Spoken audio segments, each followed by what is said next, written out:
The air in the room changes. You can feel it before a word is even spoken. A confrontation is brewing. Someone has just thrown a verbal spear at you. An insult disguised as a harmless joke. A sudden challenge to your competence. A deeply disrespectful comment designed to make you look small, and them look incredibly big. How do you respond in that exact fraction of a second? Do you attack back with equal venom? Do you frantically defend yourself? Do you let righteous anger take the wheel and crash your hard-earned reputation into a brick wall? Most ordinary people do exactly that. But you are not most people. You are a student of the ancients. You know that the battlefield of the mind is where true, lasting victory is won. Today, we are going to explore 7 specific, relentlessly powerful phrases that silence any opponent. This is not about cheap manipulation or childish comebacks. It is about profound verbal power.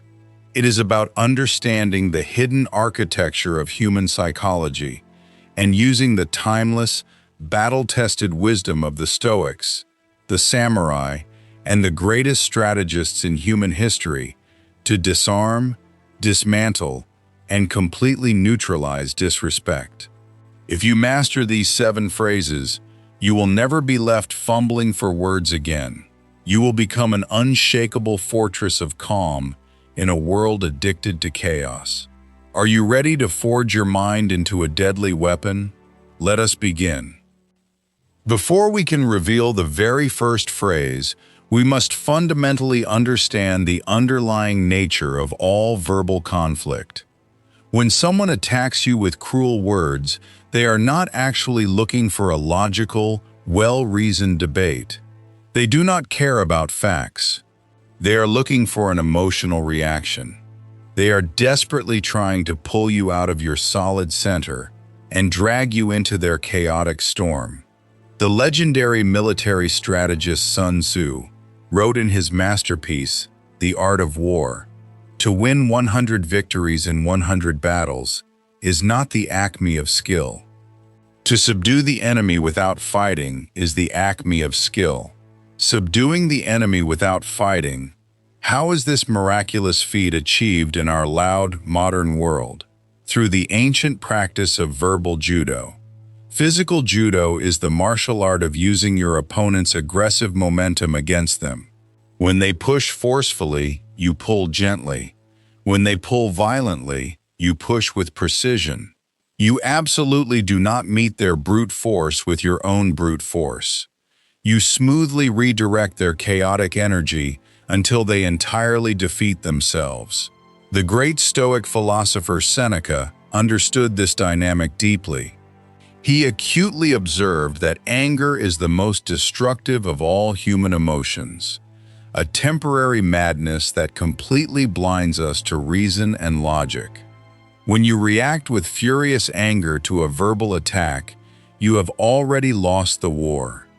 You have willingly handed the remote control of your internal emotional state over to your enemy. True, undeniable power lies in holding your ground, remaining perfectly, chillingly still, and using words so extraordinarily precise, so coldly calculated, that they cleanly cut through the noise and leave the attacker completely exposed to the elements. The very first crucial step to absolute verbal mastery is to aggressively sever the biological link between provocation and reaction. You must deliberately build a quiet, infinite space between what happens to you and how you consciously choose to respond. In that silent space, your true power resides waiting to be unleashed. We begin our arsenal with a devastating technique passed down directly from the father of Western philosophy himself, Socrates. Socrates notoriously did not lecture his opponents. He did not argue with foolish politicians. He merely asked questions. When violently confronted with an arrogant, loud-mouthed opponent, he would simply ask a question so deeply penetrating that it forced the opponent to frantically examine the crumbling foundations of their own argument. The first powerful phrase is precisely this: "Is that what you truly believe?" Visualize the scenario vividly. Someone makes a sweeping, deeply insulting generalization about you, your character, or your life's work. They desperately want you to get highly defensive. They want you to angrily list all the logical reasons they are wrong. Instead, you do something terrifying. You look them dead in the eye. You do not raise your voice by a single decibel. You do not show even a microscopic flicker of emotion on your face. You let a heavy, suffocating silence hang in the air for just a second too long. And then you ask quietly, almost curiously, "Is that what you truly believe?" Pay close attention to what this psychological maneuver does. It instantly flips the entire power dynamic of the room. You are no longer the desperate defendant on trial. They are. You have smoothly taken the blinding spotlight off yourself and shined it directly into their unprepared eyes. By asking this specific question, you firmly force them to take full ownership of their aggressive, thoughtless words. Most cowardly people throw insults like small stones in the dark, secretly hoping to hit something, but quickly hiding their hands. When you suddenly turn the bright lights on, they instantly feel very naked and exposed. Usually, they will frantically backpedal. Well, no, not exactly. They might nervously stammer. Or they might foolishly double down, in which case they immediately reveal themselves to be entirely unreasonable to everyone else watching. Either way, you have flawlessly maintained your powerful frame. You are the calm, clinical observer, rationally analyzing their erratic, emotional behavior. You are playing grandmaster chess while they are aggressively slamming checkers on the board. This is the pure essence of the Socratic method, flawlessly applied to modern interpersonal conflict. Make them painstakingly explain themselves. Make them carry the exhausting weight of their own toxic negativity. It sounds counterintuitive, doesn't it? When someone is attacking you, the absolute last thing your ego wants to say is "tell me more." Your ego wants to shout, "shut up." But we are not listening to the fragile ego. We are listening to the cold, calculating wisdom of strategy. Seneca beautifully wrote, "We have 2 ears and 1 mouth, so that we can listen twice as much as we speak." There is a terrifying, undeniable power in the person who refuses to be interrupted, simply because they refuse to interrupt.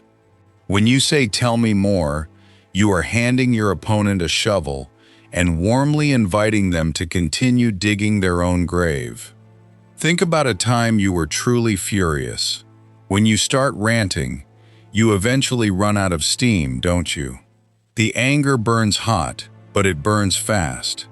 If the other person furiously fights back, they provide fresh oxygen to your fire. But if they just calmly stand there and politely ask for more, the fire quickly consumes all its fuel and turns to pathetic ash. This phrase is a masterpiece of verbal judo. It signals absolute, unshakable confidence. It silently communicates, "Your words do not threaten me. Your anger does not move me. I am so securely anchored in my own reality that I can comfortably observe your emotional breakdown without a single scratch to my armor."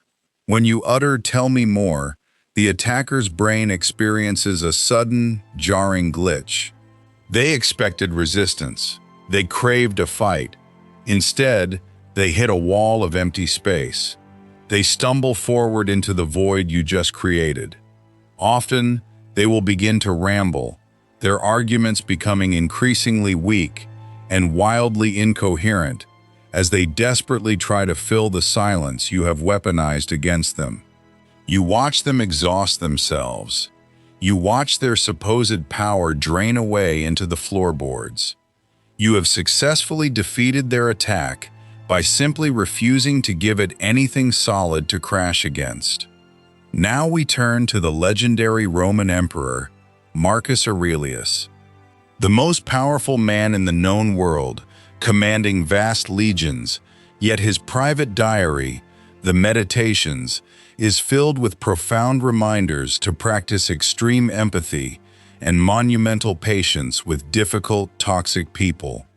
He brilliantly wrote, "Whenever you are about to find fault with someone, ask yourself the following question. What fault of mine most nearly resembles the one I am about to criticize?" This brings us to our third weaponized phrase. I understand why you feel that way. This is not an apology. This is not submission. Do not confuse tactical empathy with weakness.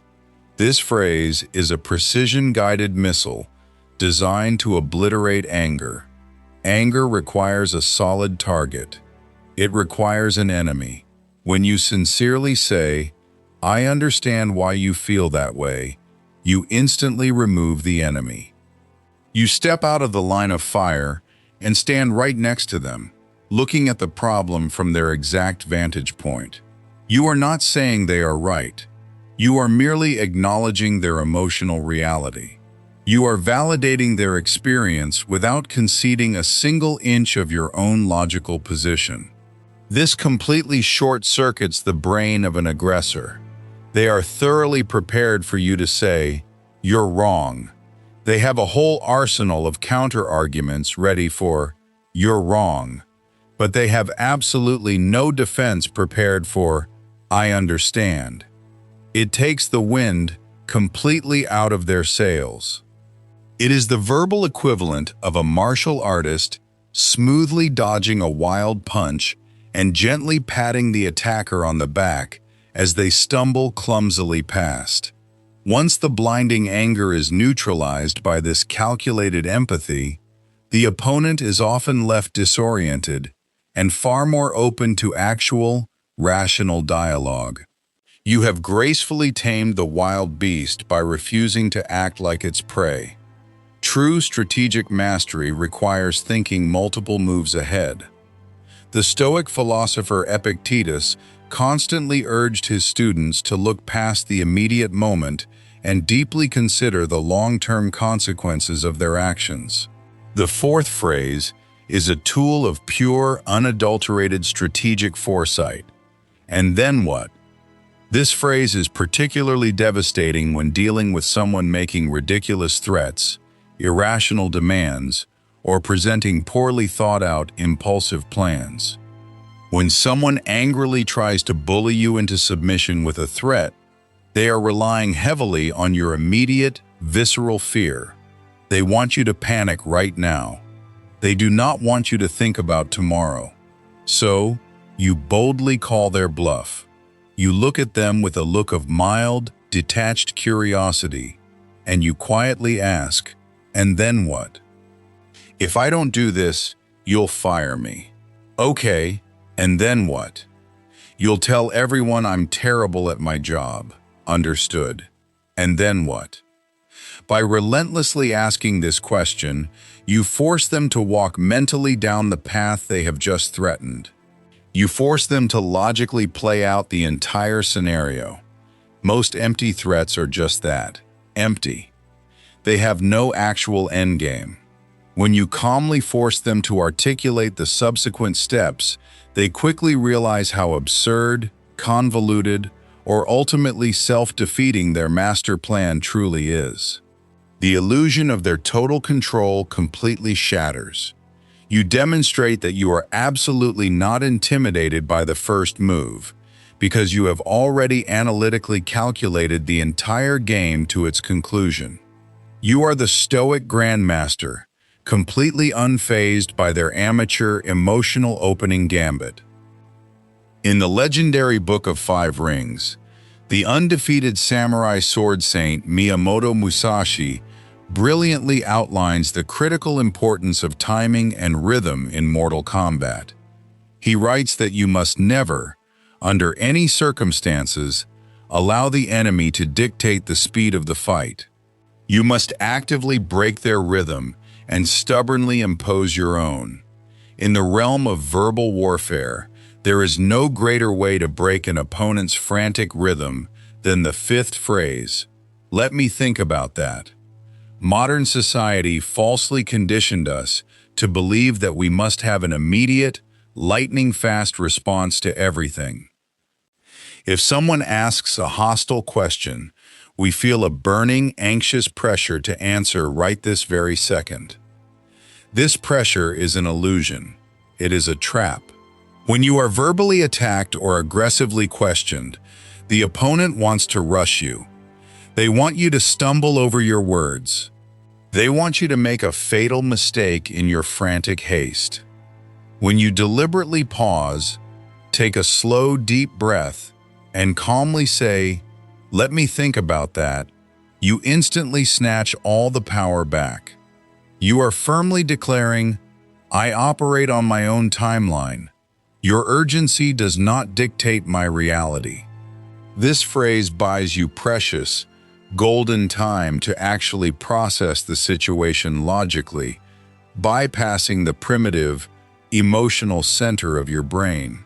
But it also profoundly unnerves the opponent. They expected a knee-jerk reaction. Instead, they get a cold, impenetrable wall of contemplation. The ensuing silence becomes incredibly heavy for them to bear. While you are peacefully thinking, they are nervously sweating, wondering what brilliant, devastating counterattack you are slowly formulating in your mind. You have won the battle of rhythm. This next phrase requires the absolute destruction of your own ego. It is the ultimate test of your internal security.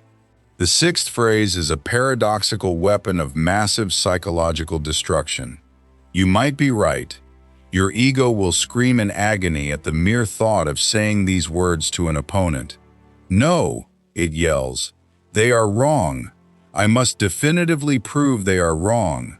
But remember, we are practicing the high art of verbal judo. We want to effortlessly redirect their momentum.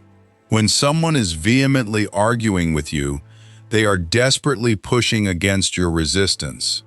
They want the friction. They need the friction to feel powerful. When you suddenly say, "You might be right," you instantly remove all the friction. The argument simply falls flat on its face. You haven't actually agreed with them. You haven't surrendered your deeply held core beliefs. Might is the magical, operative word here. You are merely acknowledging the philosophical possibility that their perspective exists in the vast universe of ideas. This completely disarms the aggressive opponent. What can they possibly say next? "Yes, I know I'm right." "Okay," you reply gently. The fight is over. There is nowhere for the negative energy to go. By gracefully yielding the immediate point, you conquer the entire dynamic. You demonstrate an intoxicating level of supreme confidence, a quiet confidence so profound that it does not need to constantly win every petty, insignificant argument just to desperately validate its own existence. You leave them swinging wildly at the empty air, while you walk away completely unscathed and perfectly centered. We have covered 6 powerful phrases, but the final, most devastating weapon in your entire verbal arsenal is not a phrase at all. It is the precise, strategic application of profound, unending silence. There is a reason silence makes ordinary people so incredibly uncomfortable.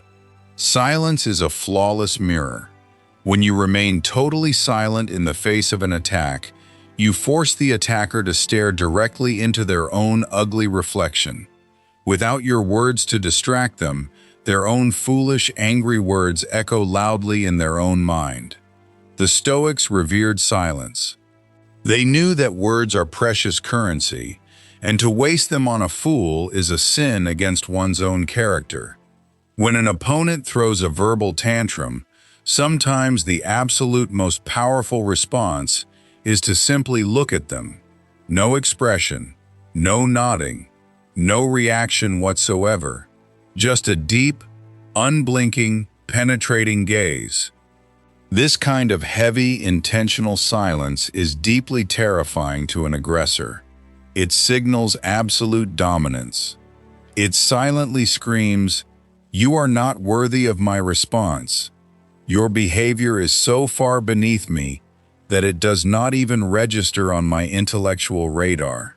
They will squirm. They will nervously try to fill the terrifying void. They will often end up desperately apologizing or furiously backpedaling, entirely unprompted by you, just to escape the crushing, suffocating weight of your unbothered silence. Silence is the ultimate verbal power. It cannot be misquoted. It cannot be twisted. It cannot be used against you. It is the impenetrable fortress of the truly wise. The battlefield of human interaction is fraught with hidden dangers, emotional landmines, and petty conflicts. But you are now armed with the ancient, forbidden wisdom of the ages. You understand that true, unshakable power does not come from being the loudest person in the room, but from being the most centered. You know how to gracefully use Socratic questioning to expose fragile lies. You know how to use tactical empathy to ruthlessly disarm burning anger. You know how to use strategic foresight to totally dismantle empty threats. And most importantly, you know the devastating supreme power of absolute silence. The next time someone attempts to disrupt your hard-earned peace with their toxic words, do not panic. Do not give them the reaction they so desperately crave. Take a slow, deep breath. Anchor yourself in the timeless wisdom of Marcus Aurelius, Seneca, and Sun Tzu. Choose your weapon carefully from this arsenal, and watch as their chaotic attacks shatter effortlessly against the impenetrable walls of your Stoic mind.